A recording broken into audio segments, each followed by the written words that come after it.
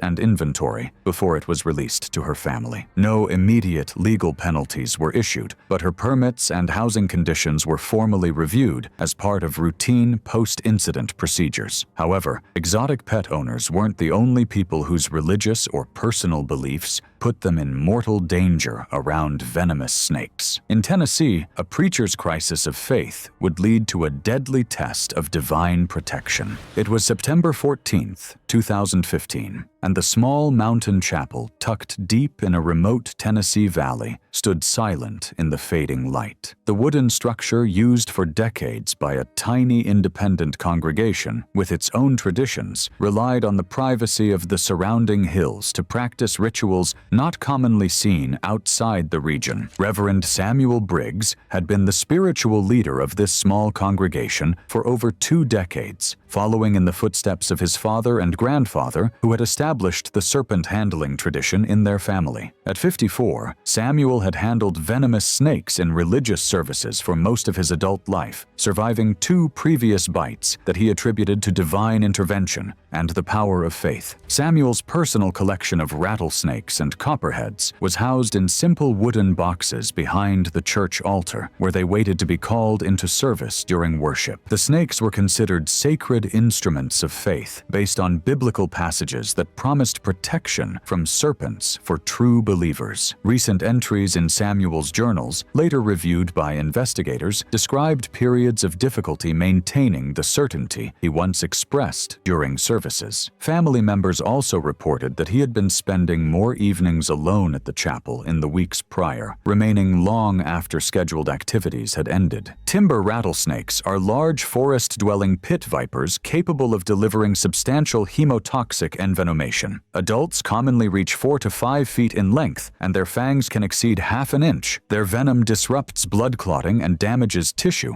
and severe untreated bites, especially multiple bites at close range, can become life-threatening over several hours. That Wednesday evening, Samuel entered the empty church alone, carrying his largest timber rattlesnake in a simple wooden box. The massive serpent, nearly 5 feet in length, represented the most dangerous snake in his collection and had been used in countless worship services over the years. Samuel's presence in the chapel that evening was documented only through the items found near the altar: the wooden box, an open Bible, and a chair pulled close to the front. His recent journal entries indicated he had been reflecting on his responsibilities within the congregation, which may explain why he chose to handle the snake alone that night, rather than during a service. When he opened the wooden box and reached inside, the timber rattlesnake reacted defensively to the sudden close contact. In the confined space, Samuel's hand stayed within striking distance as he attempted to lift the snake, and the animal delivered several rapid bites, behavior consistent with close proximity handling incidents documented in similar cases. Bite marks on both hands and forearms showed different angles of penetration, indicating multiple strikes at very short range. Samuel dropped the snake and attempted to return it to its container, but the multiple envenomations had already begun affecting his coordination. Blood droplets on the floor and smudges on the side of a nearby pew indicated he tried to steady himself while moving away from the altar. The effects began progressing within the first hour, with swelling, bleeding, and falling blood pressure worsening steadily as the night went on. Bloodstains near the front pews and the position of a fallen chair suggested he attempted to move toward the exit before collapsing. The hemotoxic venom caused extensive swelling, impaired clotting, and a significant drop in blood pressure, eventually leading to loss of consciousness. Samuel's wife discovered him the following morning when he did not return home. Responders found the wooden box open near the altar and the timber rattlesnake coiled on the floor a short distance away, its location consistent with having been dropped during the handling attempt. Wildlife officers later secured the snake and transferred it to a permitted holding facility for evaluation. The county sheriff's office documented the scene,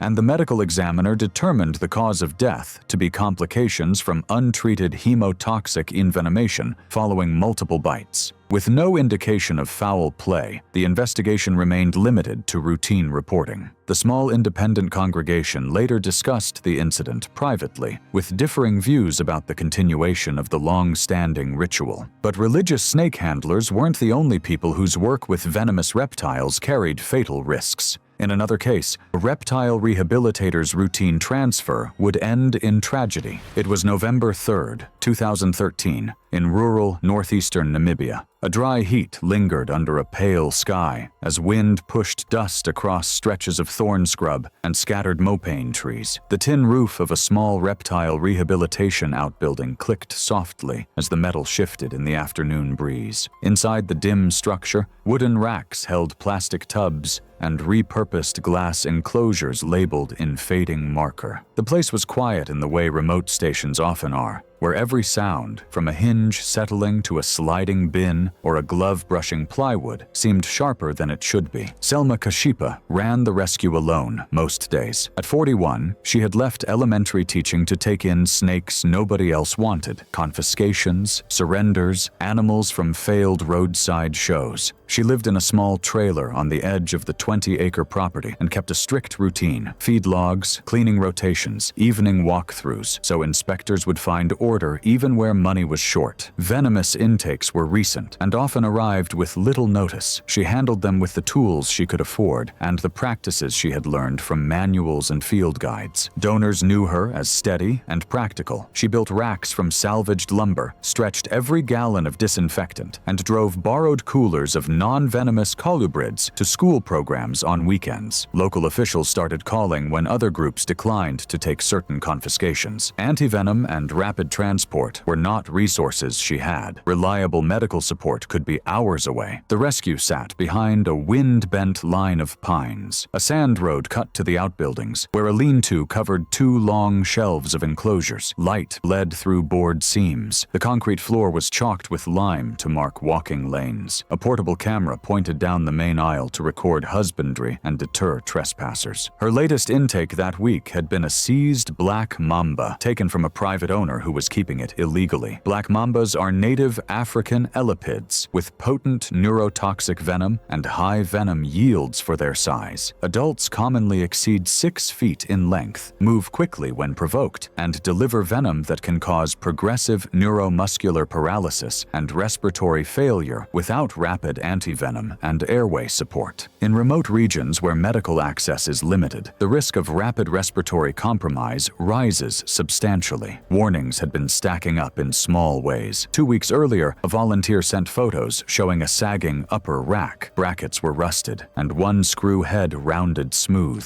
Selma made a note to replace the supports, but kept feeding the animals that day. A notice from regional wildlife authorities had reminded permit holders to avoid solo work with dangerous species and to stage transfers at waist height. She acknowledged the message in a reply, but lacked extra hands. On the afternoon the incident occurred, the video shows her staging the move at dusk. A new glass tank sat on the suspect upper rack. A hook, a clear shield, and a pair of thin work gloves lay within reach. She slid the vented transport tub toward the shelf, left hand under the lip, right hand steadying. As the tub met the shelf edge, the front bracket shifted. The plank dipped a half-inch. The tank slid forward, and she reached to steady multiple enclosures. The mamba was pressed near the handle inside the vented tub. As the sudden slide tilted the container, the lid bounced. She steadied the tub with her left forearm and pushed with her right. The only path the snake had was toward the opening and the large warm object blocking it. From inches away, in confined space, a defensive strike occurred. In the confined opening of the tilted tub, the mamba delivered a single defensive strike before pulling back, a pattern documented when the snake has limited space to follow with additional bites. The camera misses the initial strike, but captures the immediate aftermath, a sharp jerk, the tub clattering to the floor, a hand lifted toward her collarbone as she stumbled back into the aisle. Blood appeared on the concrete and on the glove cuff. Later photographs showed 2 puncture wounds on the inner forearm, where the fabric split. The hook clanged on the rack and lay still. The clear shield bore a smeared mark.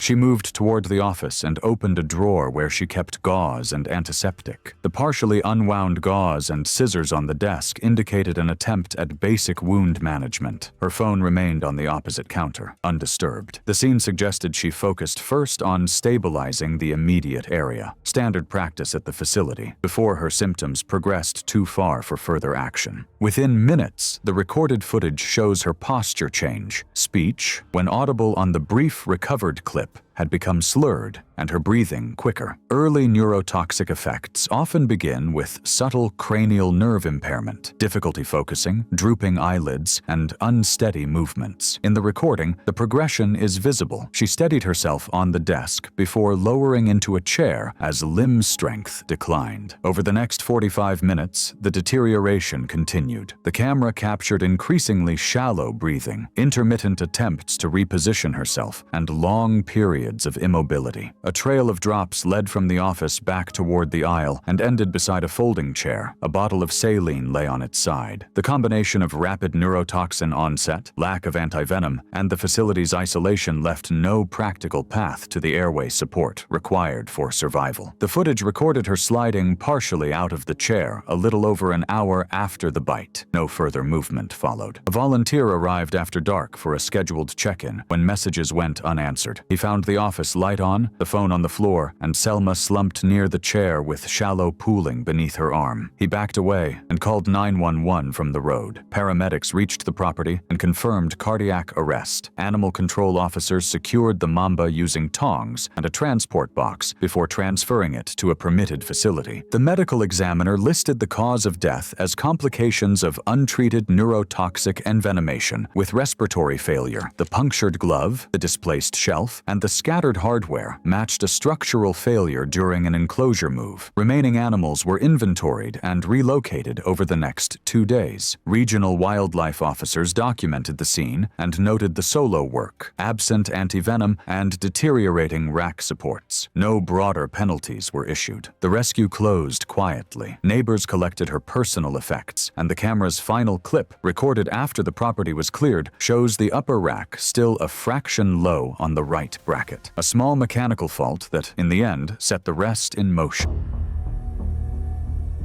It was August 19, 2013, on the Arctic archipelago of Svalbard, Norway. It was late in the Arctic summer, and the sun never fully set. The camp sat in a bare valley of ice and rock, with a few tents standing against the wind. Everything looked calm, but the area was never completely safe.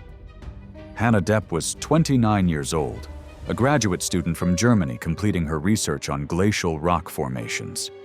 She had worked for years to earn her spot on the university team. and was known by her professors as meticulous. This was her first Arctic trip, one she had dreamed of since childhood. Hannah was not reckless. She followed instructions closely, though she sometimes pushed herself to prove she could handle the field, as well as her more seasoned colleagues. Her group of 7 lived together in a cluster of tents near Ny-Ålesund, one of the world's northernmost settlements. The team's leader, along with a local guide, carried rifles for protection against polar bears.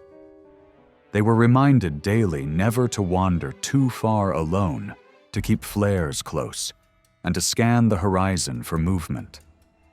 Still, after 10 uneventful days, most of them grew comfortable. Hannah wanted to collect a final set of samples from a ridge not far from camp, and when the evening seemed calm, she chose to step out on her own. The area was mostly flat, covered with gravel, patches of ice, and exposed rock. Meltwater streams crossed the ground, and apart from the wind, the place was quiet. The camp sat in a valley surrounded by ridges, giving a sense of open visibility, though the shadows of the terrain sometimes hid movement until it was close. It was a place where silence could be misleading. Polar bears are the largest land carnivores in the world. Adult males can weigh over 1,000 pounds and measure up to 10 feet standing. They move faster than most imagine, sprinting as quickly as a human can run. Though their diet consists mainly of seals, they are opportunistic and known to stalk people on Svalbard. Attacks are rare, but when they happen, survival is slim. The locals warn every visitor, never let your guard down, and never walk alone. Warnings had been repeated many times that week. The guide had noticed tracks 2 days earlier, though no one saw the bear itself. A helicopter pilot delivering supplies had also mentioned sightings near the coast. The team discussed it over dinner, but after so many quiet nights, the words felt like distant concerns. When Hannah left camp that evening, 2 colleagues saw her cross the ridge and assumed she would return quickly.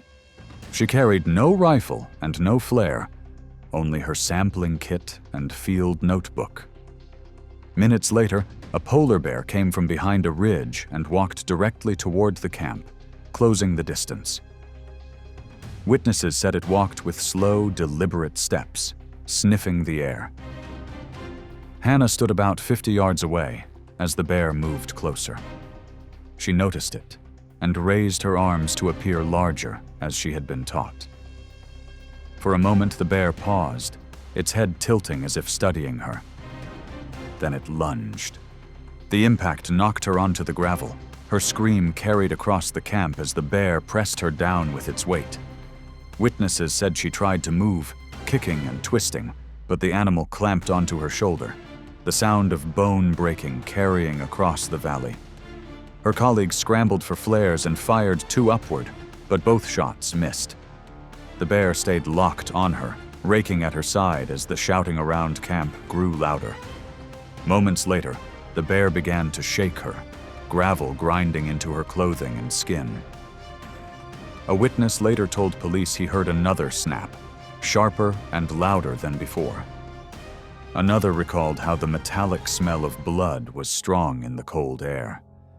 The group tried to get closer, waving and yelling, but the bear hardly moved off her. It then tore at her midsection, lifted her briefly, and dropped her back onto the ground with force. By the time the guide reached the site with a rifle, Hannah was motionless. A warning shot cracked through the valley, and only then did the bear retreat, slipping back into the ridges as quietly as it had arrived. The entire attack lasted less than 2 minutes. When it ended, blood covered the gravel, and torn pieces of her jacket lay scattered across the ground. Her sampling kit lay overturned, the notebook pages stained dark. A helicopter was called in, and she was airlifted to Longyearbyen. Despite rapid evacuation, doctors could not revive her.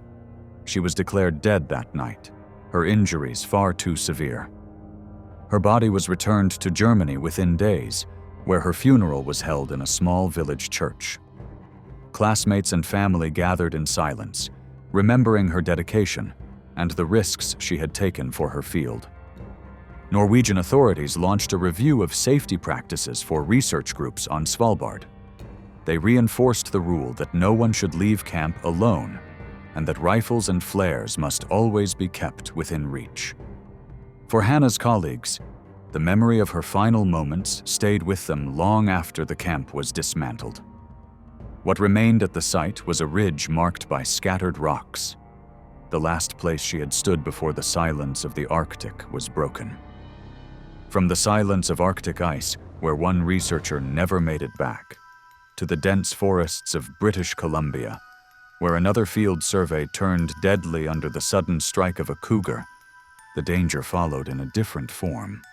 It was June 12, 2014, in the backcountry of British Columbia. The day began with clear skies and mild air, the kind of weather field crews preferred for hiking ridges and mapping rock layers. The forest was quiet around them, but it was the kind of silence that never lasted. In places like this, danger was always possible, even if the men had learned to brush off the thought. Daniel Jamestone was 42 years old, a geologist from Kamloops. He had spent most of his career in fieldwork, walking long hours across mountainsides and valleys for mining surveys. He was reliable, steady, and often chosen as lead for his calm approach. Away from work, he was a family man, married with 2 children, ages 8 and 10. To friends, he was not adventurous in the reckless sense. He planned his trips carefully and made sure his team had what they needed. This survey had taken him into deeper wilderness than usual, accessible only by helicopter. The project was to map fault lines along a remote slope, part of a mining exploration program. For Daniel, the trip was routine, but he admitted to colleagues that he liked the quiet of the backcountry. He saw it as a chance to work without interruption, away from office noise and city schedules. Cougar sightings had been reported in the area, but the team of 3 believed they were safe in numbers. The terrain was rough but open in places. Gravel slopes slid underfoot, and patches of spruce and fir trees stood close together, their branches shading the ground. Meltwater from the higher ridges cut through the soil in narrow streams, and the sound of water carried faintly in the air. The remoteness made the setting feel both calm and uneasy at once, a place where few people went, but predators had lived for centuries. Cougars, also called mountain lions, are apex predators in British Columbia. Adult males can weigh up to 150 pounds and stretch over 7 feet from nose to tail. They are ambush hunters, relying on stealth and sudden bursts of speed rather than prolonged chases. Their bite force and claws are strong enough to kill deer in seconds.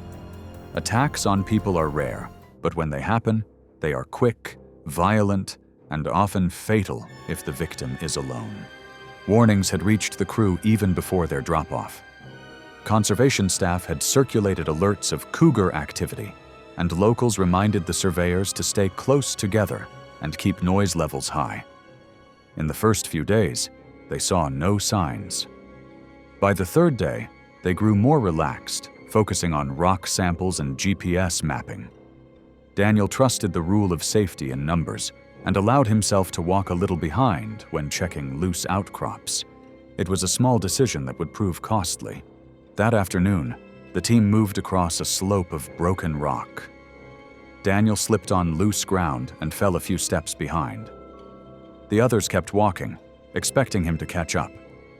Within seconds, the forest's silence broke. A cougar leapt from an overhang above, its body almost blending with the rock and brush until it was on top of him. Witnesses later described the speed as shocking and noted that cougars are almost always silent until the moment they strike. The cougar clamped its jaws on Daniel's neck and shoulder, pulling him down hard onto the gravel. He kicked and twisted, his boots scraping across the loose rock, but the weight of the animal kept him pinned. His scream carried through the trees, and the other men turned in panic. One yelled while the other threw rocks, trying to drive the animal off.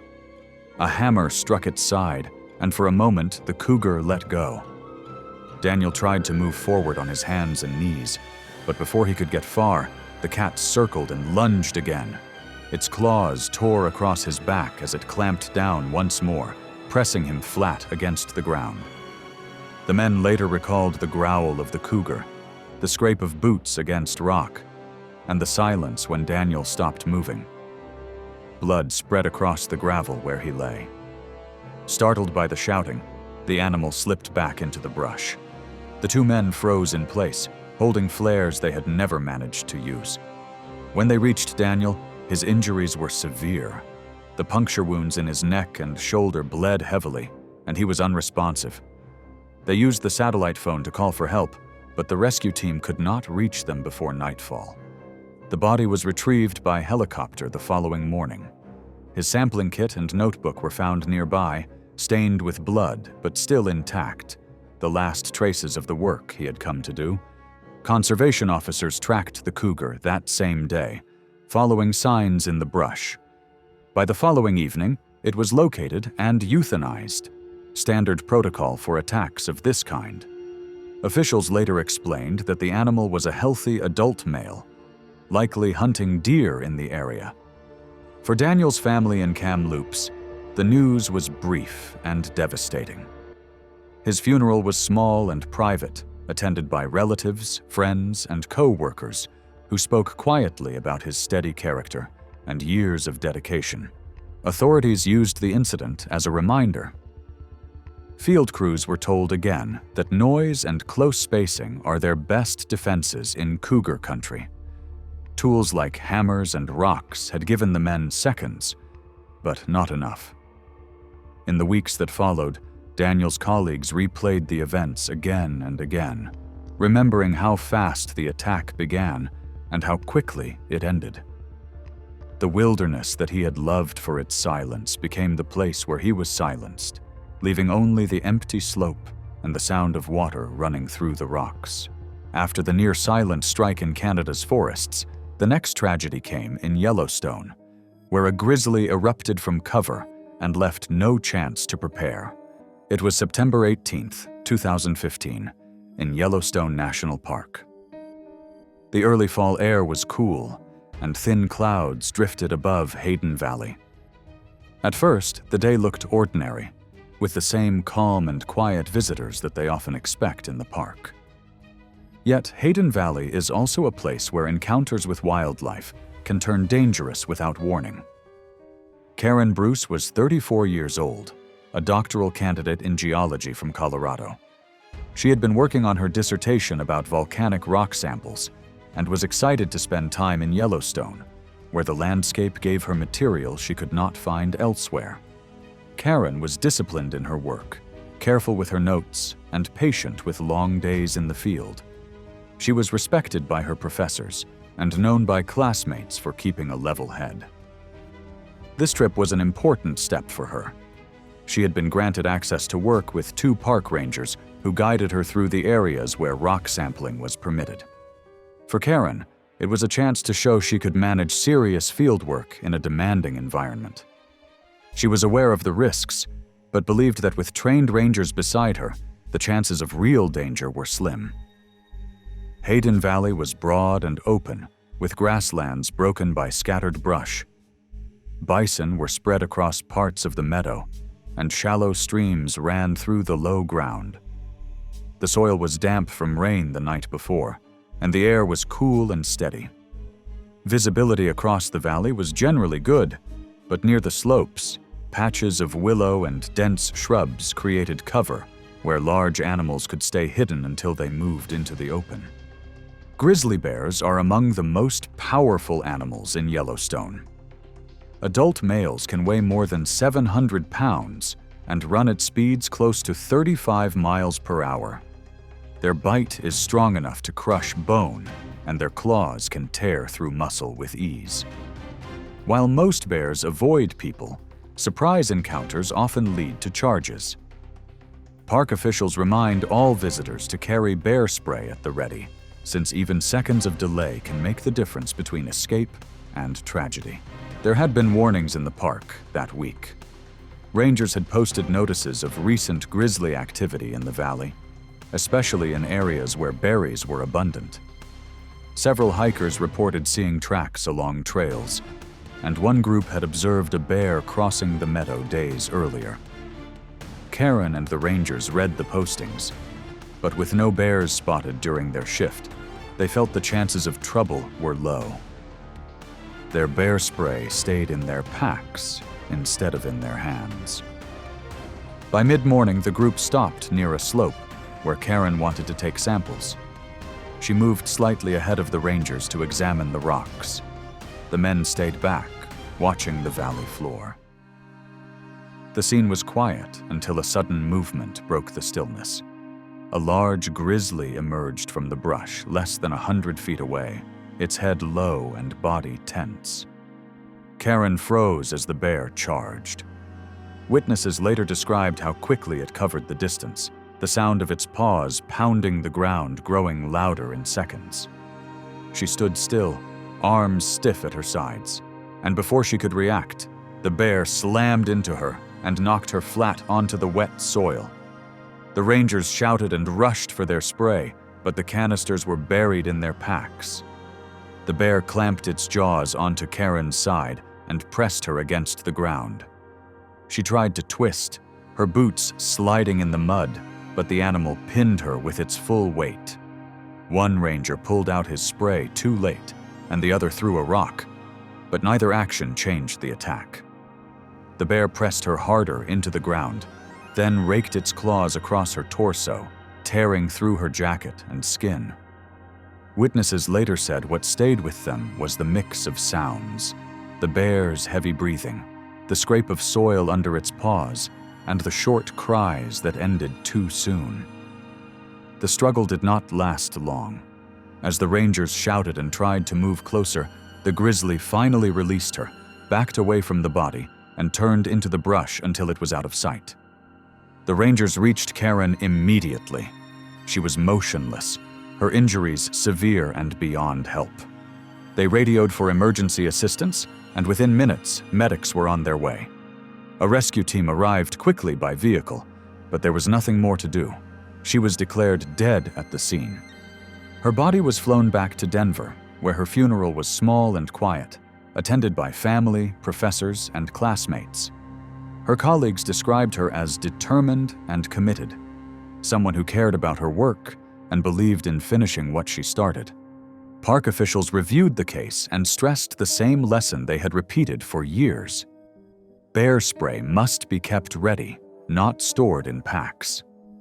They reminded researchers and visitors alike that even trained rangers are at risk when basic precautions are missed. Karen's death became another example of how fast a grizzly encounter can turn fatal, and how even experienced people can underestimate the speed and strength of the animals that live in Yellowstone. The force that ended a researcher's life in Yellowstone was sudden and unstoppable. But what followed in Kenya showed an even greater weight of danger, as a bull elephant charged through dusk and left no chance of survival.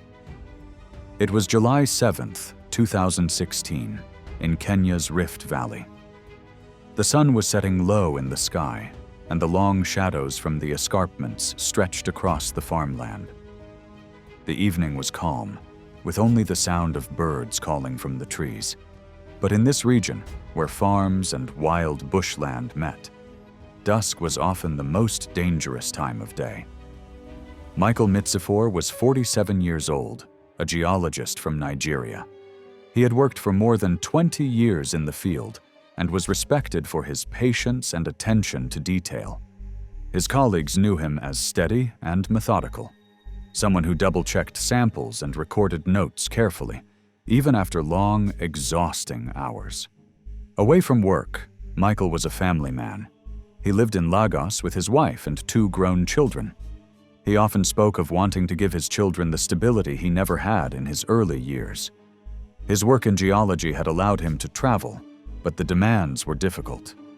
This assignment in Kenya was important to him, not only for his career, but also because the pay would help support his children through university. For him, the risks of working in remote terrain were outweighed by the chance to build a stronger future for his family. The survey site was set along the Rift Valley escarpments. The ground was dry with loose soil, rocks, and small patches of farmland next to the bush. Fields of maize and millet bordered the area, and acacia trees grew in scattered groups. When the wind picked up, dust was carried through the air. At dusk, the light dropped fast, and shrubs along the edge of the bush made it hard to see movement until it was close. Elephants are common in this part of the valley. Adult bulls can weigh as much as 12,000 pounds and stand more than 10 feet at the shoulder. Despite their size, they move quickly, reaching nearly 25 miles per hour when charging. Their tusks can puncture with lethal force, and their trunks and legs are powerful enough to crush. While many elephants are calm if left alone, they become aggressive when startled or when they believe humans are too close to feeding areas or calves. In the days before the incident, the survey team had been warned. Villagers pointed out fresh dung and trampled paths near water points where elephants had passed recently. They urged the geologists not to linger after sundown. The warnings were clear, but the team was focused on completing their work. With equipment scattered across the site, Michael and the others felt it was better to pack everything before leaving. They had already stayed late the previous 2 nights and wanted to avoid coming back for gear in the morning. That evening, Michael lifted one of the heavier cases, balancing it awkwardly as the light faded. His teammates were collecting their tools, moving slowly across the uneven ground. The fields were quiet, and for a moment it seemed like they would finish without issue. Then the stillness was broken by a sharp trumpeting. From the edge of the bush, a bull elephant stepped into view. Its ears were spread wide, and its trunk swung low, dust rising around its feet. Witnesses said the animal appeared tense, moving with purpose as it advanced. Some later suggested the elephant had been disturbed by nearby farming activity, which often pushed animals closer to human paths. Whatever the cause, the bull was already agitated when it spotted the survey team. Michael tried to move quickly, but the heavy case slowed him. The elephant lowered its head and charged, its steps pounding against the dry soil and echoing across the field. In seconds, it closed the gap. Michael stumbled, the equipment slipping from his shoulder. The bull drove a tusk into his side and knocked him down hard. The others scattered, some diving behind bushes, others sprinting toward the edge of the fields. They shouted, waving their arms, but none dared move closer. The elephant pressed its weight onto Michael, trampling him into the dirt. Witnesses described the thudding sound of each step, the crack of bone, and the dust cloud that rose with every movement. Michael stopped moving after the first impact. The bull trumpeted once more, then turned back toward the bush. In a short time, it moved out of sight into the trees. The field stayed quiet except for the voices of the men as they came back together. When the team approached, Michael was lying face down in the dirt. His clothing was torn, his gear lay scattered, and the dust around him was marked with deep impressions from the elephant's feet. The team radioed for assistance, but with darkness setting in, recovery had to wait until morning. They stayed nearby through the night, keeping watch for more movement in the bush. At dusk, they covered Michael with a canvas sheet from their supplies, then waited until authorities could reach the site at first light. Authorities later arrived with vehicles to collect the body.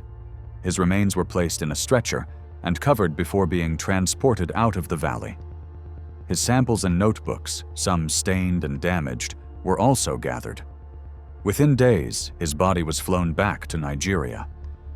The funeral was held in his hometown, where family, friends, and colleagues gathered. It was a quiet service, with co-workers remembering him as disciplined and steady, someone who gave careful effort to his work. His children, now left without their father, carried forward his memory as a man who valued persistence and sacrifice. Kenyan officials later reviewed the case.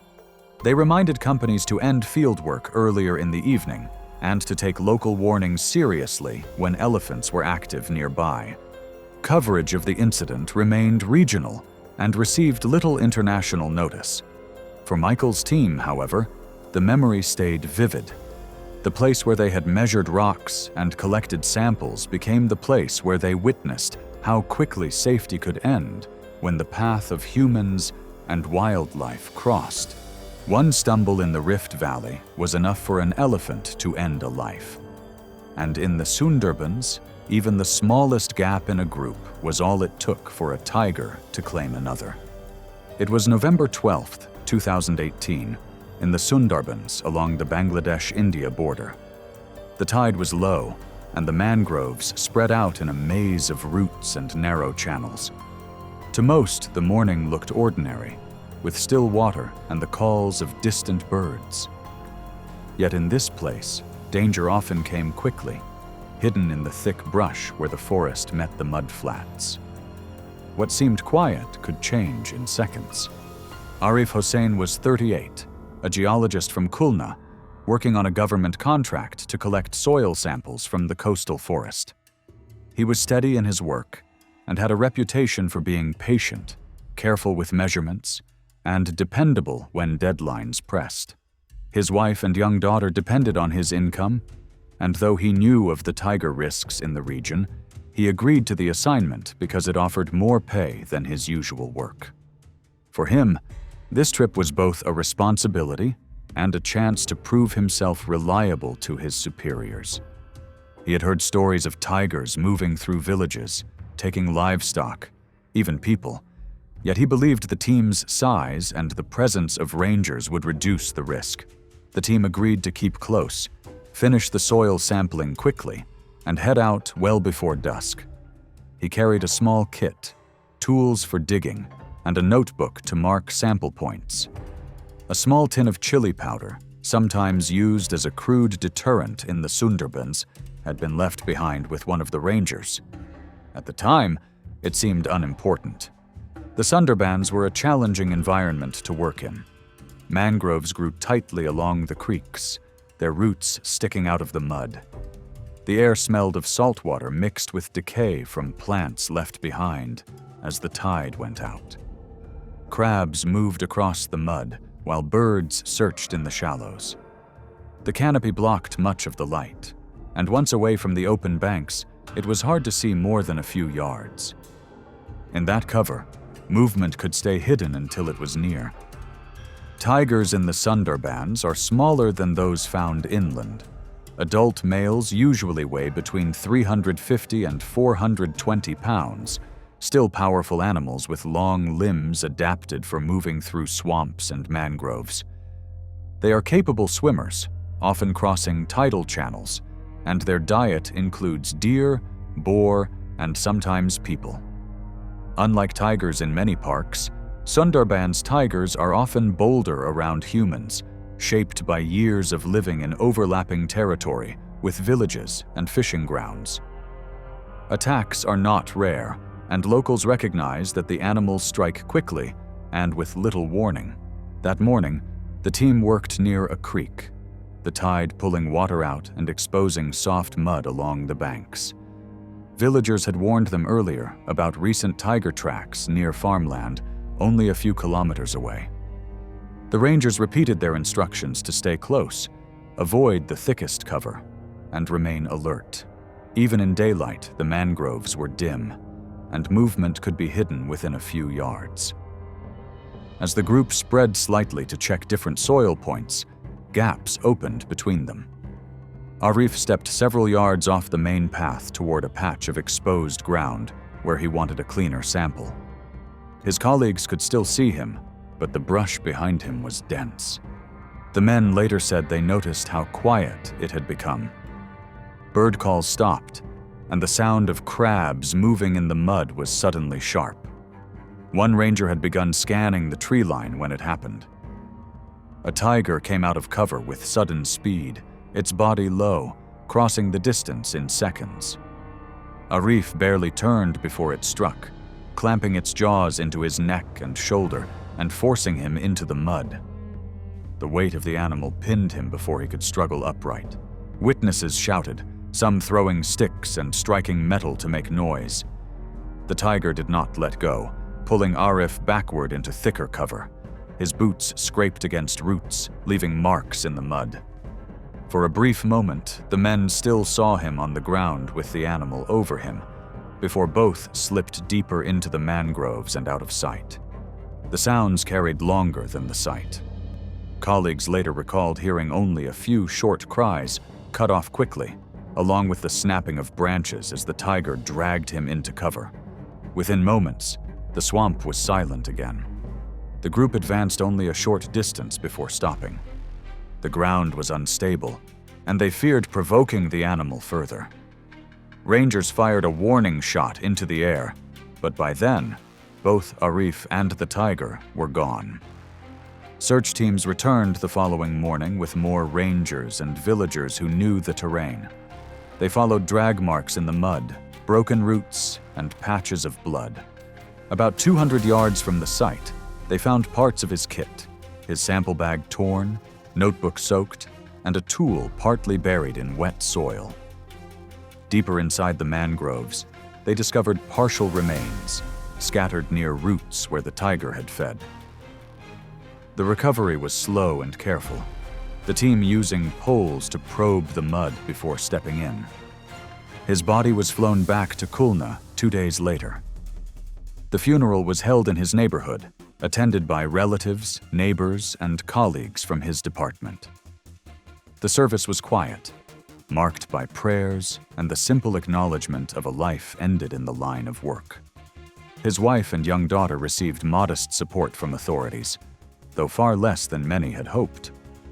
Officials classified it as part of the ongoing human-tiger conflict in the Sundarbans, noting that such attacks, while tragic, were an established risk in the region. The story did not spread far beyond local papers. For those who worked with him, it was a reminder of how quickly conditions in the field could turn. For the villagers who lived near the mangroves, it was another chapter in a long history of living alongside tigers, one where the balance of survival often tipped unpredictably. It was July 19, 2013. The aging wildlife park outside Houston showed its wear in the hot summer sun. Michael Turner was 44 years old. He had worked with big cats for over 15 years. The other workers said he was calm and careful. He always looked out for his team and the animals. Turner could have taken jobs at bigger, newer places, but he stayed at this park. He felt like the animals were his job to protect. The park was old and didn't have much money. Turner knew the risks of his work, but he trusted what he had learned over the years. That summer, the park hired a new worker. Turner was teaching him the job. Turner liked to show new people how things worked by going into the animal areas with them. He thought this was better than just watching from outside. On this day, he wanted to show the new worker how to feed Kuma, a male lion that weighed 450 pounds. The workers had been talking about a broken gate latch all week. People on the radio said the gate would sometimes get stuck. Turner had heard this. He knew about it, but he had visitors watching and a new worker to train, so he kept going with his plan. The wildlife park looked run down. The wooden fences were old and weathered. The steel mesh fencing sagged in some spots. Tall grass grew wild near the walking paths. The lion areas were large, but relied on outdated sliding mesh gates. Every latch had to be closed by hand, and the mechanisms often stuck or scraped against their frames. That afternoon was very hot. The sun beat down on the gravel paths and metal fencing. Maintenance workers stood by a shed, watching the animal keepers work. Cicadas buzzed loudly in the heat. Lions are built to kill. Males can weigh over 400 pounds. Their paws can crush bones. Their jaws can crack skulls. In zoos, they can live for many years, but they never lose their wild instincts. Even when they seem calm around people they know, lions can turn violent without warning. They react fast to sounds, smells, or anything different in their routine. Puma had been fed thousands of times before, but But the danger was always there. There were warning signs before Turner went into the enclosure. Kuma was walking back and forth along the fence. His tail was twitching. He was watching the workers outside. The new keeper saw that the gate was hard to close when Turner pulled it, but he didn't say anything.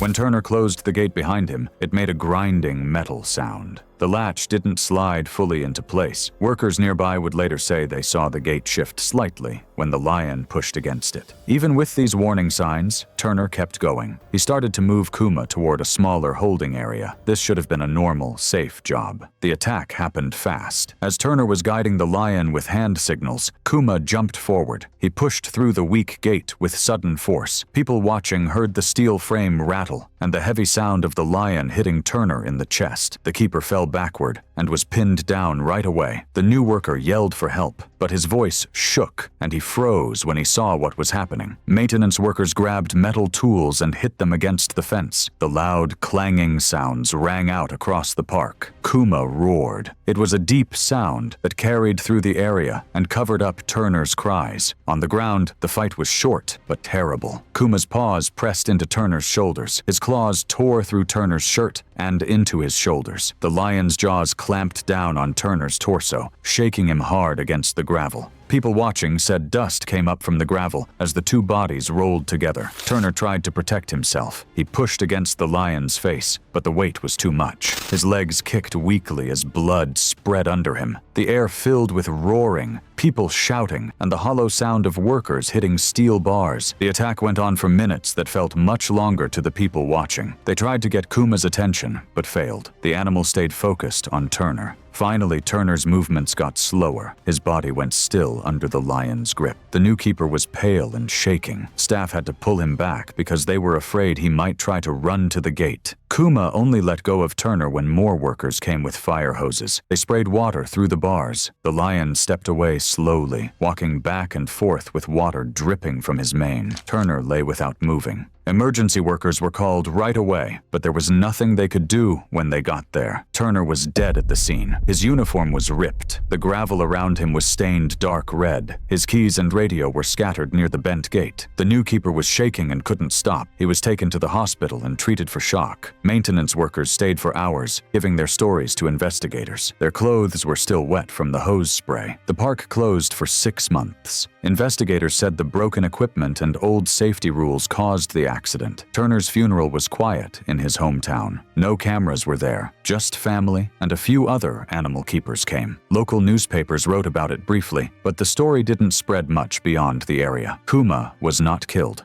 He was moved to a more secure place with stricter rules. The tragedy in Texas showed how a single weak gate could end a life in seconds. But halfway across the world, a veteran keeper in India would face an even heavier force, one he had trusted for decades. It was August 23, 2014. The rural zoo outside Thrissur, Kerala was busy with festival week crowds, and the morning heat pressed down on the concrete elephant wash area. Ramesh Pillai was 52 years old and had worked with elephants his whole life. He started as a teenager, helping his uncle. Other workers knew him as patient and careful. He liked to keep things neat and follow the same routines every day. Ramesh lived nearby with his wife. His grown son sometimes helped out on busy days. He preferred quiet work over big shows. He kept his tools organized and his schedule tight. The other staff trusted him to make good choices when they were short on workers. Festival week meant more visitors and less time between groups. Ramesh was told to wash Suraj, an 8,000-pound bull elephant. He thought this would be easier than moving the animal or doing a public feeding. Junior keepers would watch and then practice under his guidance. He had handled Suraj on difficult days before. The elephant seemed to respond well to him. With a break between school groups, he planned to finish fast and clear the area before the next crowd came. The wash area was a concrete rectangle that sloped toward a drain. It had a low wall on one side and steel bars on the other. Algae made the floor slippery near the drain where the hose often leaked. From the barrier 20 feet away, visitors could see everything clearly. The steel chain around the elephant's right leg, the buckets lined up, the stiff brush in Ramesh's hand, the water valve by the wall. The air smelled of wet dirt, soap, and elephant dung. Asian bull elephants are huge and move fast for their size. Adult males stand 8 to 9 feet tall at the shoulder and often weigh 6,000 to 10,000 pounds, with the largest bulls reaching reaching even more. A trunk can lift hundreds of pounds. A foot can press thousands of pounds of force into a small spot. Male elephants go through a condition called musth. This brings hormone changes, gland discharge, and a shorter temper. Training helps reduce risk, but it doesn't remove wild instincts. A handler's safety depends on good footing, working equipment, and enough space. There were warning signs. Weeks before, Suraj had shown signs of musth. By this week, those signs had gotten better, but he was still restless. His tail would snap, and his head would go up when crowds got loud. That morning, a junior keeper said the chain latch sometimes got stuck. He also said algae near the drain made the floor slick. Ramesh checked the latch and heard it click into place. He decided to go ahead with his routine. He weighed the schedule and the elephant's calmer mood against the small risks he thought he could handle. The first few minutes went as planned. Ramesh worked along the left shoulder and behind the ears. He stayed close to the wall where he could turn quickly if the animal moved. Suraj flapped his ears and rocked from side to side. A few visitors leaned against the viewing barrier to take phone pictures. When the water pressure dropped, a loose loop of hose slid over Ramesh's boot. He turned to reach the valve. At that moment, Suraj stepped forward. He pulled tight against the chain until a link rode higher on the post and changed the angle. The setup of the area changed. The chain lifted just enough for Suraj to bring his head closer. The trunk curved low and then rose up, wrapping around Ramesh at the waist. People behind the barrier heard the brush hit the concrete and the heavy sound of a shoulder hitting the wall. Suraj trumpeted. It was a hard sound that filled the area and bounced off the roof as the crowd's talking turned into overlapping shouts. Suraj swung him and drove him into the wall again. Ramesh slid to the wet floor. The elephant put his right foot across his pelvis and lower abdomen, pinning him down. Concrete chipped at the edge of the drain under the weight. The trunk pressed across his chest, forcing his back to the floor as the foot shifted and pressed down harder. Junior keepers grabbed a steel bar and hit the chain to distract the bull. Another worker opened the valve fully. A hard stream of water washed over the elephant's head and shoulders but had no effect. The pressure became slower and more deliberate. The foot lifted and came down again, higher toward the chest, the weight settling with crushing force. The concrete area made every sound louder. Scraping footpads, the rush of water, the trumpet's boom, the dull crack as bones broke. Ramesh's legs moved once and then went still. His keys slid across the floor into the drain. Other handlers came with a pole and tried to push the trunk away. Suraj moved toward them, giving a little slack. One man dragged Ramesh a foot before the trunk tightened across his upper body and pushed him back. The chain made creaking sounds but held. Another hose blasted the side of the elephant's head. Suraj stood over the still body, breathing hard. A worn tusk scraped the wall. The vet ran in from the service gate with a dart gun and aimed at the shoulder. The first dart hit high and stuck at an angle. It took several minutes for the drug to calm the elephant. Suraj's swaying got wider and the pressure eased slowly. The junior workers pulled Ramesh clear and tried to help him on the wet concrete. His shirt was torn and soaked. He didn't respond. Medics reached the side road and moved him to a stretcher. They kept trying to help him in the truck, then stopped. Staff stood along the fence, clothes wet from the water spray, watching the empty area as a hose kept running. By evening, the bent latch on the chain post was fixed. Investigators took pictures of chipped concrete near the drain and scrape marks along the wall. The zoo closed for several days, then reopened with fewer demonstrations and stricter rules for the wash area. Captive animals don't always need brute strength to take a life. Sometimes it's a sliver of opportunity measured in inches. One such moment came when a tiger forced its way past a door that should have held. It was May 10th, 2015. The zoo in Leipzig, Germany, was busy with Sunday crowds who lined the bridge over the tiger habitat to watch the feeding. Hans Becker was 39 years old and worked as a mid-level keeper. He had 2 young children and was known for being neat and steady. He arrived before dawn and kept his boots and paperwork clean. Other workers trusted his notes and his ability to spot small changes in the animals. His experience also made him work faster. When the public schedule was tight, he sometimes skipped checking locks twice if they felt right the first time. He trusted the feel of the equipment and the sound of a door closing properly. This Sunday, he planned to place meat at a hidden door while families watched from above. His plan was simple: place the food, seal the door, check it, then signal that it was ready. The tiger area was shaped like a shallow bowl with sand and grass. It was surrounded by a water moat and stone ledges. Water pumps pumps hummed behind a small waterfall. From the bridge, visitors could see the striped cats and then watch them disappear behind the rocks. Tigers are built to hunt by surprise with quick, deadly force. Adult males often reach 9 feet from nose to tail and weigh over 400 pounds. Their front legs are powerful enough to break bones with a single swipe. Their jaws can crack bones. In zoos, they learn routines, but they still react strongly at doorways and feeding spots. There were warning signs. Earlier that week, maintenance workers wrote down that the northeast door was dragging slightly. It would close, but the bottom edge needed a harder push. The schedule was rushed because of an extra school group. Hans decided the door felt good enough to use. Before feeding time, the male tiger named Raja was pacing in the back area. His tail tip was twitching, and his ears were forward. 2 staff members stood nearby with radios, while parents lifted children onto the rail to see better. Hans carried a bucket into the corridor and slid open the inside panel. He set the meat on the ledge. The sliding panel came back, but it stuck in the last inch of track. He bumped it with his shoulder until it thudded shut, then turned toward the outer door. He misjudged the closure by just a little bit. The inside panel had not fully locked into its bottom track. This left a thin gap where the seal should have been tight. When Hans let go of the outer door, Raja pushed from the other side. The panel lifted slightly in its track, just enough for the claws to hook the edge. Metal made ticking sounds against metal. The gap got wider. Visitors saw a blur of orange and black stripes. Raja's front half cleared the door opening in one powerful movement that shook the frame. Hans turned to run back, but had only 2 steps of corridor and a wall behind him. The tiger hit him high, slamming him into the wall. The bucket rolled and stopped against the doorway. Hans fell on one hip. The tiger's weight came down on top of him, front paws pinning his shoulders. Claws tore through his clothes and skin. Raja moved lower and bit down on the left side of his body. The shaking that followed was short and violent. On the bridge, people cried out in voices that mixed with the sound of the water pumps. Hans tried to push at the tiger's face, then at the lower jaw. His movements were small under the heavy weight. Raja dragged him against the door edge, inch by inch. Radios crackled. One keeper ran for blank cartridges. Another grabbed the manual winch handle. Parents pulled their children down and backed away from the rail. The first blanks fired, sharp and flat inside the corridor. Raja flinched but did not let go. Another pair cracked. The tiger bit again higher near the shoulder and pressed Hans onto his back. His boots scraped against the floor. A keyring slid and stopped near the wall. The door crew began working the winch, pulling the slider slowly to trap the tiger back in the run, but the alignment was off with Hans's body caught at the edge. A keeper shoved a pole through the gap to push Raja's head aside. Another blank cracked. Raja shifted just enough for the winch to gain another inch. The steel door moved forward against the frame with a grinding sound. The fight got shorter with jerks and growls. Hans's breathing was shallow and wet. The door moved closer as staff worked the winch handle. One more blank fired, and Raja pulled back into the run. The door slammed shut with a final clank. When it was safe, 2 keepers pulled Hans clear. He wasn't responding. His shirt was torn across the left chest and stomach. Blood had soaked through the fabric. A broken radio lay by his hip. Visitors were moved off the bridge while medics worked on the corridor floor. The pump noise was suddenly loud without people's voices. Officials arrived within minutes, followed by the vet team. Raja was given drugs to make him sleep and moved to another pen. The floor showed scrape marks at the door, a smear across the threshold, and a circular mark from the spinning bucket. Hans was pronounced dead at the scene. The zoo put out a statement the next day and added a small memorial plaque near the tiger exhibit. After the gate-slipped incident, another tragedy showed that danger isn't always about steel or locks. Sometimes the real threat comes from the animals themselves.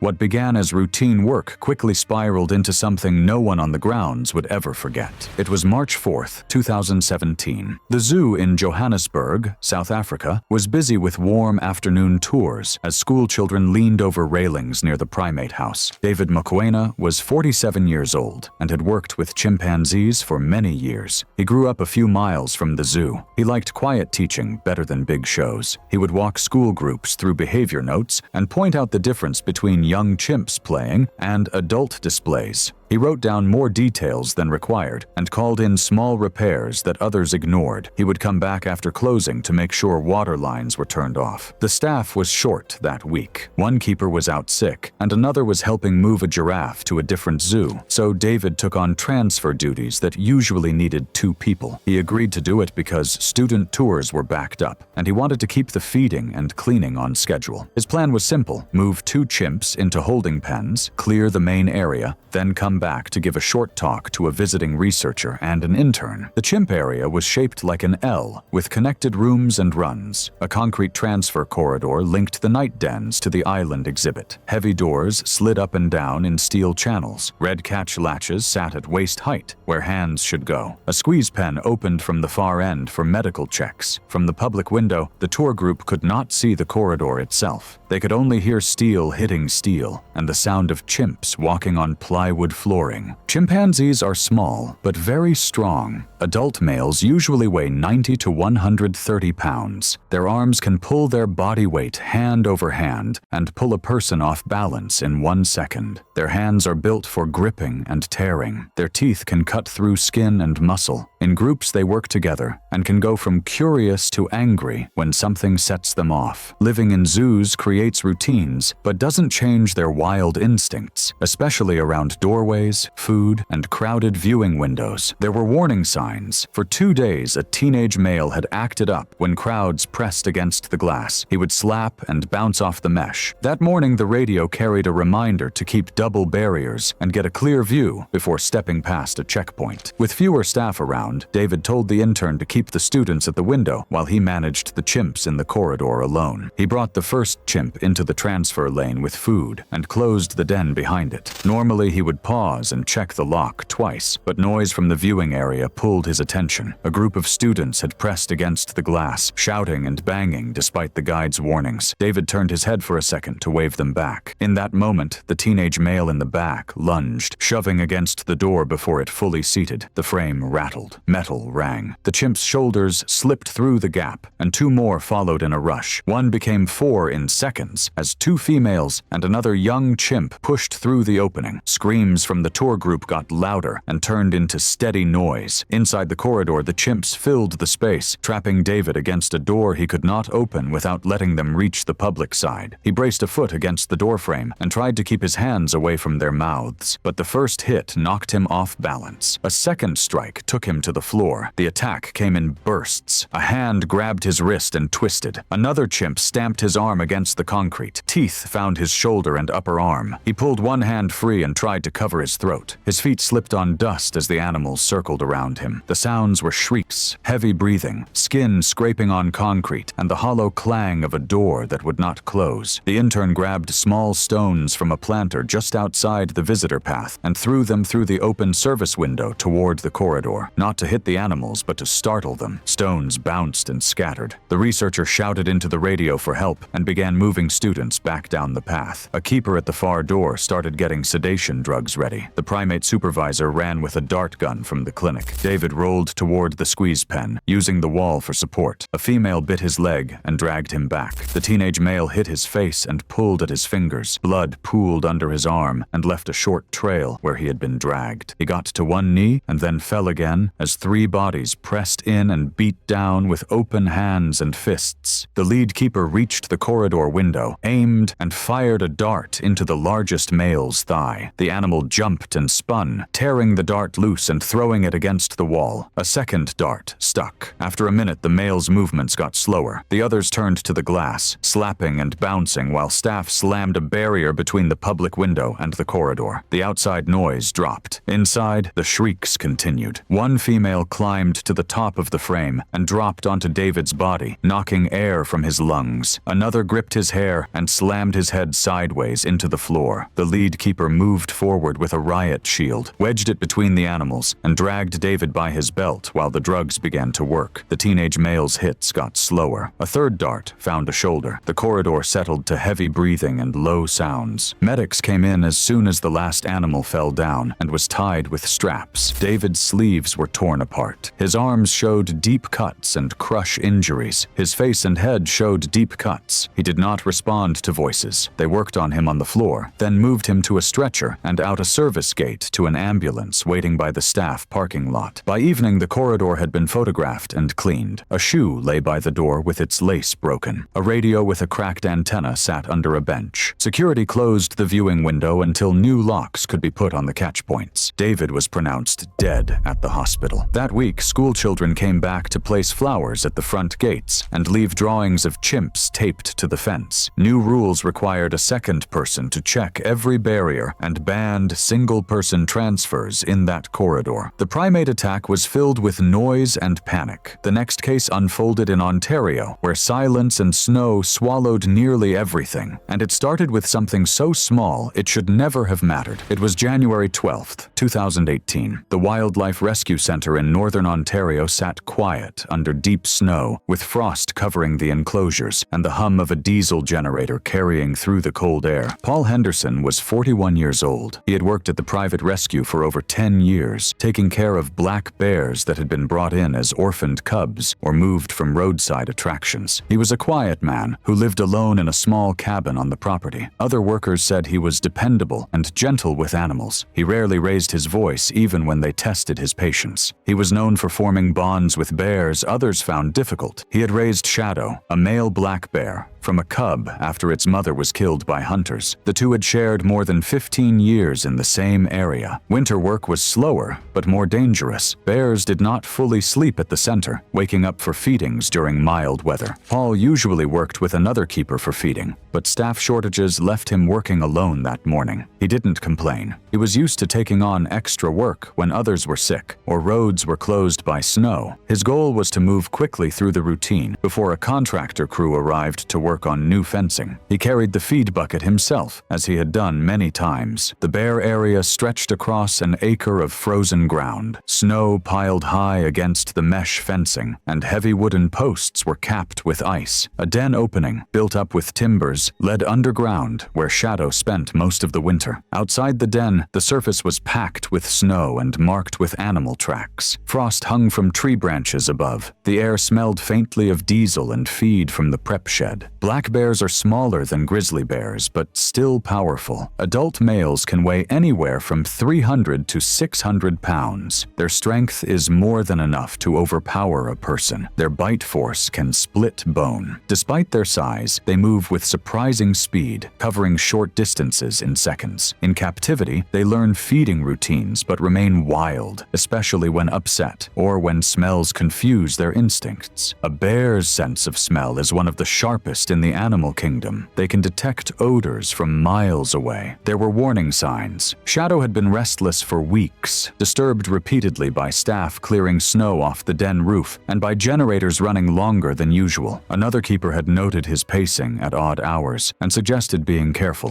Paul knew this, but he trusted his bond with the animal. That morning, he had also handled fish for other areas and carried the smell on his gloves and sleeve. He didn't change gear before moving to Shadow's pen. For years, he had entered with the same clothing and never had a problem. Paul opened the gate with the feed bucket and stepped onto the hard-packed snow. Shadow came out of the den, moving low, his head swinging side to side. The bear paused, sniffed the air, and focused on Paul's left arm instead of the bucket. People who saw it later said the bear's body language changed the moment he smelled the fabric. Paul set the bucket down near the usual feeding spot, but Shadow went past it completely, heading straight toward him. The charge was sudden. Snow crunched under heavy paws as the bear closed the short distance. Paul raised one arm, but Shadow struck high, knocking him backward onto the snow. The first bite clamped onto his shoulder, shaking him hard against the frozen ground. Paul cried out once, muffled under the sound of deep growls. His boots scraped against ice as he tried to twist free. A co-worker arriving late with tools heard shouting and ran toward the pen. From outside the fence, he saw Paul pinned down, Shadow's jaws locked onto his upper body. Blood stained the snow in dark patches that spread quickly. Paul's free hand pushed weakly at the bear's head, but the weight pressing into his chest left little room to move. Construction workers at a nearby building grabbed metal sheets and slammed them against a truck bed. The sharp banging echoed through the woods, mixing with shouted voices. Shadow barely reacted, dragging Paul a few feet toward the den entrance. The bear's growls were deep, rising with each pull. Paul Paul's movements slowed. His arm, once pushing, went still against the snow. The coworker yelled into his radio for help, trying to distract the animal by hitting the fence posts with a crowbar. The sound carried, but Shadow stayed locked on, pressing down with his front legs and shaking Paul again near the den opening. Snow sprayed up around them. Paul's jacket tore open, his sleeve dark with blood. Wildlife officers reached the area within minutes, but by then Paul was not moving. A rifle was raised, then lowered in favor of darts, but Shadow's position over the body made a clear shot difficult. The decision was made quickly. A shot rang out across the area. The bear fell near the den, heavy in the snow. The officers entered and pulled Paul free, but there were no signs of life. By evening, the ground had been cleared. The blood-stained snow was shoveled away, and the feed bucket picked up, still half full. Paul's torn gloves were collected as evidence. A broken watch lay in the trampled snow near the gate. Paul's body was cremated, and his ashes were scattered on a nearby forest trail he had often walked alone. Shadow was put down at the scene. Local newspapers ran brief stories, calling it a tragic reminder of the risks of working with wild animals. At the rescue, a simple wooden sign was placed near the bear area with Paul's name carved into it.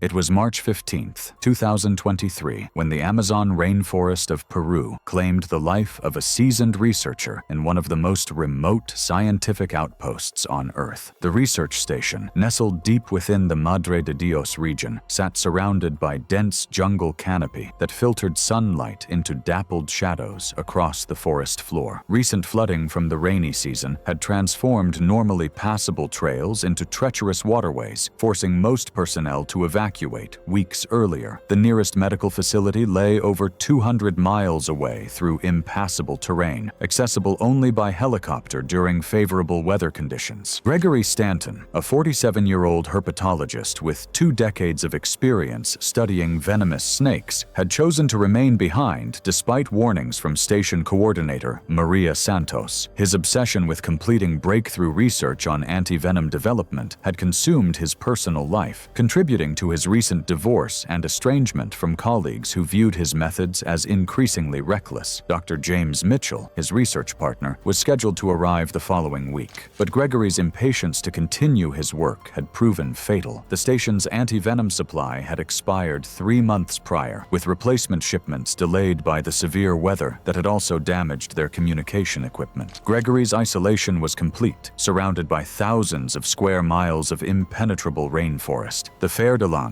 known scientifically as Bothrops asper, ranks among Central and South America's most dangerous serpents. These pit vipers can reach lengths of 8 feet and possess hemotoxic venom capable of causing severe tissue destruction and internal bleeding. Their heat-sensing pits allow them to detect temperature differences from warm-blooded animals, while their defensive nature when threatened makes them responsible for numerous snakebite fatalities throughout their range. Adult specimens possess fangs up to 1 inch in length that can penetrate deep into tissue to deliver venom directly into blood vessels and muscle. The venom contains enzymes that break down blood cells and damage blood vessel walls. That morning, Gregory entered the specimen room to extract venom from a particularly large fer-de-lance he had captured days earlier. The snake appeared less active from the cool overnight temperature, encouraging Gregory to handle it without proper restraint equipment. As he attempted to grip the serpent behind its head, the snake became agitated by his handling. The fer-de-lance twisted defensively in his grip, causing Gregory's fingers to slip forward on its neck. In that instant, the snake struck reflexively, driving its fangs deep into Gregory's forearm. The bite delivered a significant amount of potent hemotoxic venom directly into Gregory's tissue. He dropped the snake and stumbled backward, watching 2 puncture wounds begin bleeding steadily. The venom immediately began attacking red blood cells and blood vessel walls throughout his arm. Gregory attempted to apply a makeshift tourniquet using his belt, but the constriction only worsened tissue damage. Within an hour, severe pain radiated up his arm as the toxins spread through his circulatory system. His forearm began swelling noticeably as internal bleeding increased and tissue around the bite site started breaking down. He attempted to reach the damaged radio equipment, but found his coordination gradually deteriorating. The hemotoxic venom caused caused progressive destruction of blood cells throughout his body, leading to internal hemorrhaging. Gregory's condition fluctuated over several hours, with periods where he felt slightly better, followed by worsening symptoms. His arm became severely swollen and discolored as tissue death spread from the bite site. Blood began seeping from his gums and nose as the venom affected his blood's ability to clot properly. After 12 hours, Gregory's blood pressure dropped dangerously low as his kidneys struggled to filter the massive amounts of destroyed tissue and cellular debris. The venom had caused such extensive blood cell destruction that his kidneys began failing. Gregory experienced episodes of confusion and weakness as his body's systems became overwhelmed. His breathing became labored as fluid accumulated in his lungs from the failing cardiovascular system. Gregory lost consciousness as his body went into shock from blood loss and organ failure. The combination of severe tissue destruction, kidney failure, and cardiovascular collapse overwhelmed his body's ability to survive. He died from multiple organ failure 18 hours after the bite, alone in the remote research station, with only the sounds of the rainforest surrounding his final moments. Station personnel discovered Gregory's body when Dr. Mitchell arrived a week later, finding his colleague collapsed beside the damaged radio equipment. The makeshift tourniquet remained around his severely swollen and blackened arm. Peruvian authorities launched an investigation into safety protocols at remote research facilities, while the scientific community mourned the loss of a respected but controversial researcher. Gregory's ex-wife released a statement expressing grief while noting his dangerous obsession with his work had ultimately cost him his life. The research station was temporarily closed pending a comprehensive safety review, and new protocols were implemented requiring minimum 2-person teams for all venomous snake handling. Gregory Stanton's story showed how overconfidence can prove fatal in remote places. For Dylan Reeves, it wasn't isolation that threatened him, but a grandfather's protective instincts facing Arizona's deadliest serpent. It was August 3rd, 2023, when a family barbecue in suburban Phoenix, Arizona, turned into a nightmare that would claim the life of a beloved grandfather. The Reeves family home sat on a sprawling 2-acre lot in the Ahwatukee foothills, where desert landscape met residential development. The property backed up against undeveloped desert terrain, creating a natural corridor for wildlife seeking water and shelter during the scorching summer months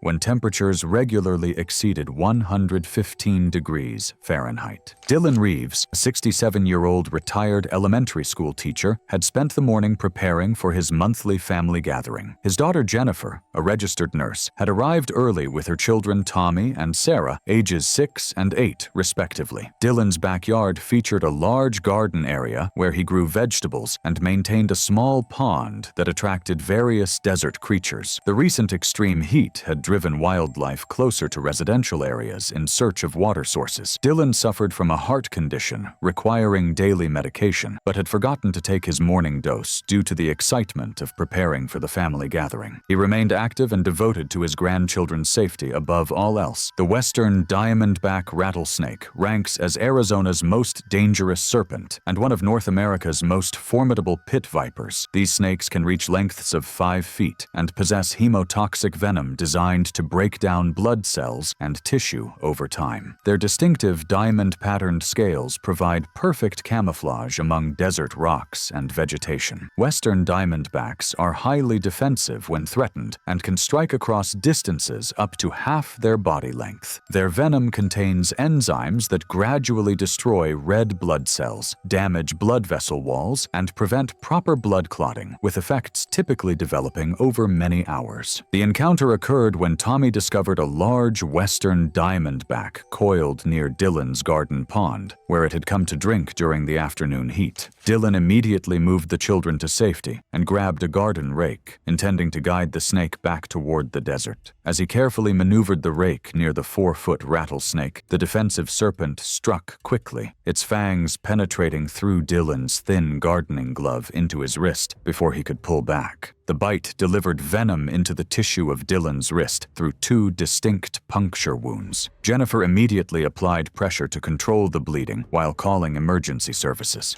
Dylan remained calm and alert, reassuring his frightened grandchildren while they waited for help. The bite site began showing mild swelling and discoloration, but Dylan's symptoms initially appeared manageable. Paramedics arrived within 12 minutes and transported him to the nearest trauma center, where emergency physicians began monitoring his condition and administered supportive care. Dylan's initial recovery progressed normally for the first several hours. The swelling in his arm increased gradually, and he experienced moderate pain that was controlled with medication. However, the combination of extreme heat, dehydration from working outdoors, and his missed heart medication created dangerous conditions. As evening approached, Dylan's cardiovascular system began showing signs of stress from fighting the venom effects and the day's physical demands. 8 hours after the bite, Dylan's condition suddenly deteriorated. His blood pressure became unstable as the venom's effects on his blood cells and vessels combined with his underlying heart condition. The stress of envenomation, dehydration, and missed cardiac medication created a perfect storm of complications. Dylan began experiencing chest pain and irregular heart rhythms as his compromised cardiovascular system struggled to cope with the physiological demands. Despite being in a medical facility with immediate access to advanced cardiac care, Dylan suffered a massive heart attack 10 hours after the snakebite. The combination of venom effects, heat exhaustion, dehydration,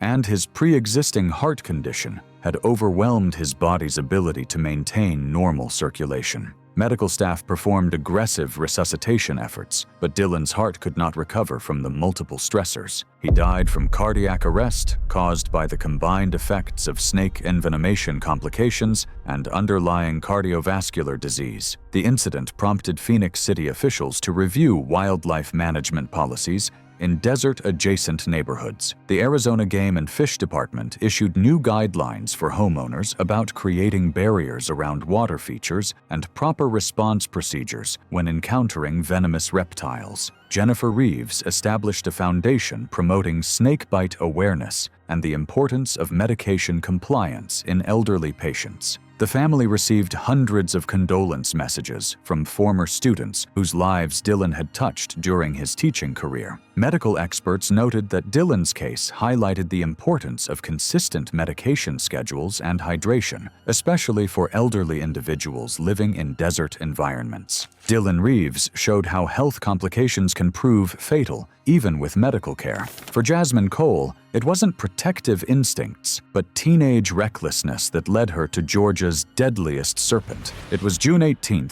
2023, when a teenage dare in rural Georgia turned deadly at an abandoned textile warehouse outside Valdosta. The crumbling industrial building had sat empty for over a decade, its broken windows and collapsed sections creating perfect shelter for wildlife seeking cool, dark spaces during the sweltering summer heat. The warehouse's basement storage areas provided ideal denning sites for Georgia's most dangerous reptiles. Jasmine Cole, a 17-year-old high school senior, had driven to the location with 4 friends seeking content for her social media accounts. Known for posting increasingly dangerous stunts to gain followers, Jasmine had built a reputation for taking risks that others wouldn't consider. Her boyfriend Marcus Johnson frequently encouraged these activities, while her best friend Ashley Martinez had grown concerned about Jasmine's escalating behavior. 2 years earlier, Jasmine had been bitten by a copperhead during a camping trip, requiring hospital treatment and creating potential sensitivity to snake venom proteins. The eastern diamondback rattlesnake stands as the largest venomous snake in North America and Georgia's most formidable serpent. These massive pit vipers can exceed 6 feet in length and possess the most potent venom of any North American rattlesnake. Their distinctive diamond pattern provides excellent camouflage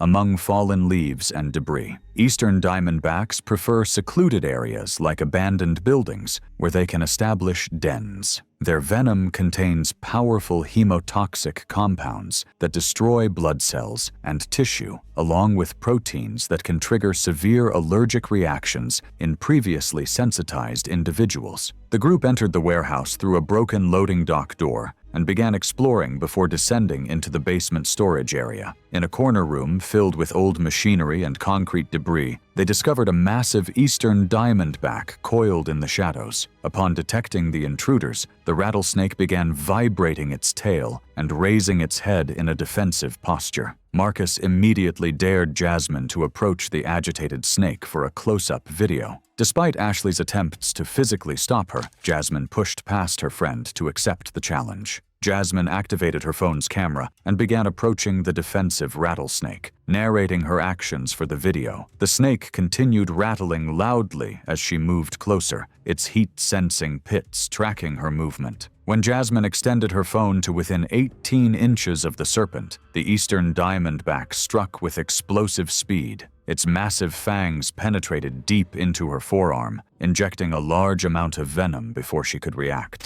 Jasmine screamed and jerked backward as the snake maintained its grip briefly before releasing and coiling defensively again. The bite created 2 deep puncture wounds that began bleeding profusely. Her friends rushed to help as Marcus called emergency services while Ashley applied pressure to the wounds. The group helped Jasmine outside to wait for the ambulance, with her remaining conscious initially. However, within 10 minutes of the bite, Jasmine began developing symptoms that indicated her body was having an abnormal reaction to the venom due to her previous snakebite exposure. Red welts appeared across Jasmine's skin as her immune system recognized the similar venom proteins from her earlier copperhead bite. Her breathing became increasingly labored as her throat began swelling from the allergic reaction. The anaphylactic response progressed rapidly, with Jasmine's airway constricting as her body released massive amounts of histamine. Her friends watched helplessly as she struggled to breathe, her face and neck swelling visibly. Jasmine's condition deteriorated rapidly as anaphylactic shock set in. Her blood pressure dropped dramatically while her heart rate increased as her cardiovascular system struggled to maintain circulation.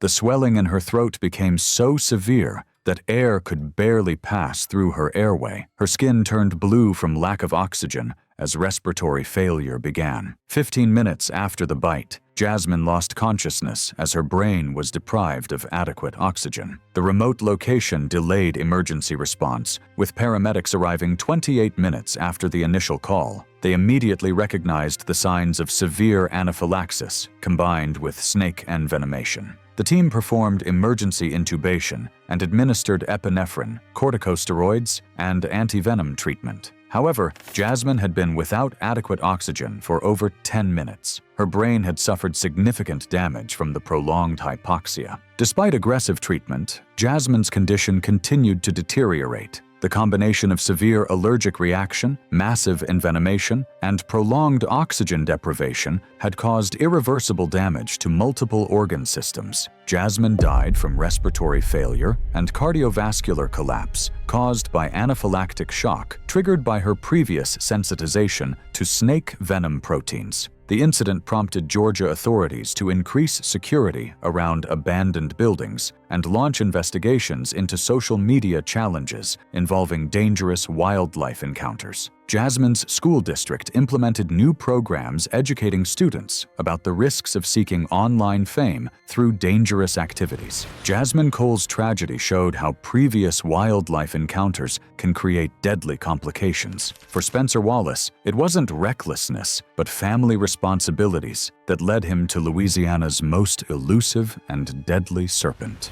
It was September 12th, 2023, when the demands of supporting a young family led to a deadly encounter at a rural auto repair shop outside Lafayette, Louisiana. The small garage sat isolated along a seldom-traveled back road, surrounded by dense cypress swamps that provided perfect habitat for the region's most secretive serpents. The shop's location meant that wildlife frequently sought shelter in dark spaces beneath the building during cooler autumn nights. Spencer Wallace, a 28-year-old mechanic, had been working at the shop for 3 years while supporting his wife, Maria, and their 6-month-old daughter. Known for his willingness to help stranded motorists regardless of the hour, Spencer often took emergency calls to supplement his modest income. That night, he had received a call from a driver whose car had broken down on the remote highway. Spencer's dedication to providing for his growing family had led him to work increasingly long hours, often alone at the shop during nights and weekends. The eastern coral snake represents one of North America's most dangerous yet elusive serpents,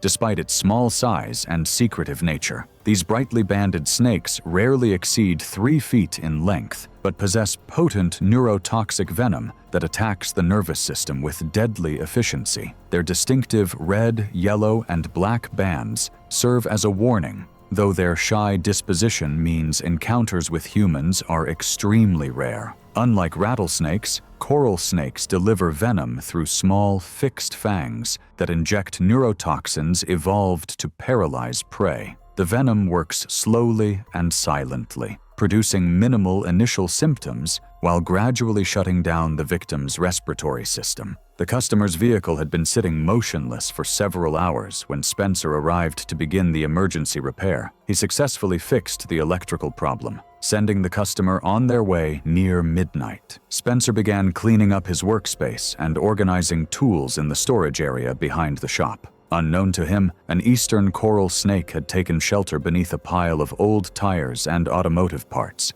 seeking protection from the cooling temperatures. Spencer reached into the dark storage area to retrieve a wrench that had fallen behind the tire pile. His hand disturbed the small snake hidden in the debris beneath the stored materials. The startled coral snake, with no escape route available, defensively bit Spencer's index finger before quickly retreating deeper into the pile. Spencer pulled his hand back and used his phone's flashlight, catching a glimpse of the snake's distinctive banded pattern as it disappeared. He examined his finger under the work light, finding only 2 tiny puncture wounds that barely bled. Having grown up in Louisiana, Spencer recognized the coral snake, but had heard conflicting information about their danger level. The bite seemed insignificant compared to rattlesnake encounters he had heard about, leading Spencer to continue his cleanup work. He washed the wound with soap and water, but decided against seeking immediate medical attention due to the late hour and minimal symptoms. The neurotoxic venom began its silent work immediately. Though Spencer noticed no obvious symptoms during the first 2 hours, he finished organizing the shop and completed paperwork, feeling only slight soreness at the bite site. The coral snake's venom contains powerful neurotoxins that block nerve signals throughout the body, but produces few visible external symptoms during early stages. Spencer attributed his mild fatigue to the late hour and long workday. Over the next 4 hours, Spencer began experiencing subtle symptoms that he dismissed as exhaustion. Slight dizziness and mild nausea seemed consistent with working past midnight, while barely perceptible weakness in his hands appeared related to the repair work. The neurotoxic venom was systematically blocking nerve transmission throughout his body, but the effects remained nearly imperceptible until they reached critical levels. Spencer dozed fitfully in his office chair, unaware his condition was deteriorating. As dawn approached, Spencer's condition deteriorated rapidly as the venom reached his respiratory system. His breathing became increasingly shallow as the neurotoxins paralyzed the muscles responsible for lung function.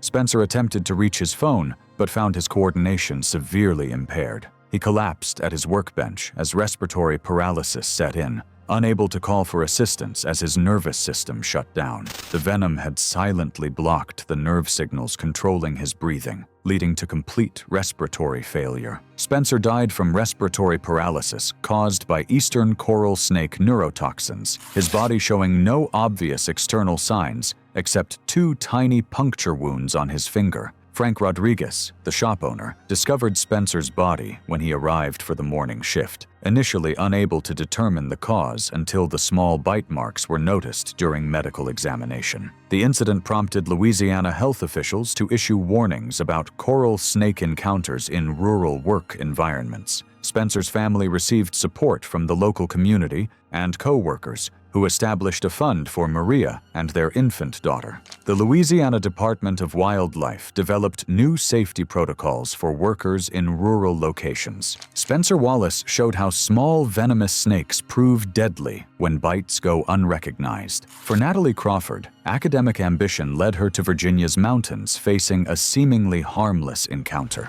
It was October 7th, 2023, when academic ambition led to a fatal encounter in the Appalachian Mountains of Virginia. Natalie Crawford, a 31-year-old marketing executive, had taken a weekend hiking trip with her boyfriend David Chen to celebrate her recent promotion. The couple had chosen a popular section of the Appalachian Trail near Shenandoah National Park, where well-maintained paths wound through dense hardwood forests. The thick leaf litter covering the forest floor provided perfect camouflage for the region's wildlife. David, a certified EMT with the Richmond Fire Department, had suggested the hiking trip as a way to unwind from Natalie's stressful work schedule. Natalie, an experienced hiker, appeared to be in excellent physical health. However, she had been managing type 2 diabetes for several years and had been under significant stress from working 12-hour days for months. Her compromised immune system from poorly controlled blood sugar levels had left her more vulnerable to infections. The October weather had been unusually warm, creating ideal conditions for reptiles that remained active later into the fall season. The copperhead represents one of the most common venomous snakes in Virginia. These pit vipers typically measure 2 to 3 feet in length and possess distinctive hourglass-shaped crossbands across their copper-colored bodies. Their excellent camouflage among fallen leaves makes them nearly invisible on forest floors during autumn months. Copperheads are generally docile snakes that prefer to remain motionless when threatened, relying on camouflage rather than aggressive behavior.